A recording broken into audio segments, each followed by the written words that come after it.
আপনার জীবন কি জিন, জাদু বা অশুভ শক্তির কারণে বিপর্যস্ত? আর নয় হতাশা। আমাদের কোরআনী চিকিৎসার মাধ্যমে বহু মানুষ পেয়েছেন তাদের হারানো সুখ শান্তি। জিন ও জাদুর কোরআনী চিকিৎসার পক্ষ থেকে আপনাদের সকলকে জানাই স্বাগতম।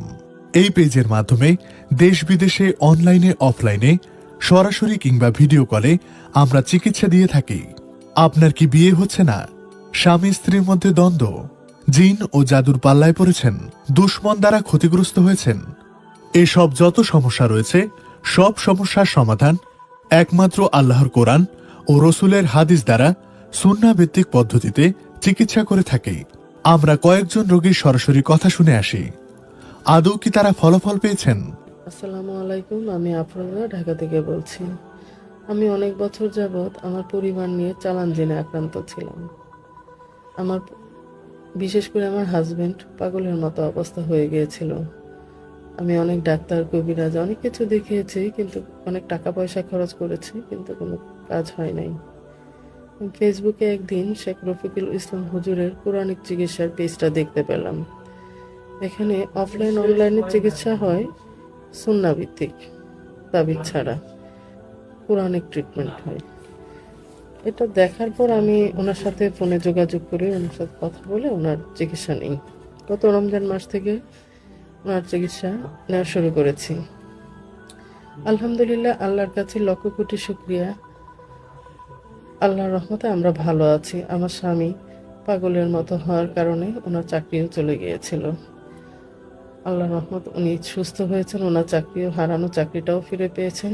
এটা কোনো তাবিজের ক্ষমতা না, এটা একমাত্র আল্লাহর কালামের উসিলায় সম্ভব হয়েছে। মৌলানা শেখ রফিকুল ইসলাম হুজুরের কাছে কোরআনিক চিকিৎসার মাধ্যমেই আল্লাহ আমাদের সুস্থতা দান করলেন। আলহামদুলিল্লাহ, আমি আমার পরিবার নিয়ে ভালো আছি। আসসালামু আলাইকুম রহমতুল্লাহ। আমি মোহাম্মদ মঞ্জুরুল ইসলাম, থানা স্বাস্থ্য কমপ্লেক্স, গৌরীপুর, দাউদকান্দি মসজিদের ইমাম ও খতিব। তো আমি ইমামতি যেহেতু করি, সেহেতু মানুষ তো আসবেই সাধারণত রোগ চিকিৎসার জন্য আমার কাছে। তো আসলে রোগ চিকিৎসার জন্য আমি কোন আয়াত কোন রোগের জন্য আমি এটা বুঝতাম না। তো আমি আলহামদুলিল্লাহ আমাদের শায়েখ, আমাদের ওস্তাদ হযরত রফিকুল ইসলাম সাহেবের কাছে প্রশিক্ষণ নেওয়ার পরে রুকিয়া এবং রুকিয়া শরিয়ার এই কোরআনী চিকিৎসার উপরে প্রশিক্ষণ নেওয়ার পরে আলহামদুলিল্লাহ এখন বুঝতে পারছি কিভাবে কোনগুলা জাদুর আয়াত, কোনগুলা জাদুর কাটার আয়াত, কোনগুলা আজাবের আয়াত, কোনগুলা কাতালের আয়াত। কোরআনে অনেকগুলো আয়াত আছে, আমরা তো আগে বুঝতাম না কোন আয়াত কোনখানে সেট করতে হবে। আলহামদুলিল্লাহ ওনার কাছে এটা শেখার পরে ইমানি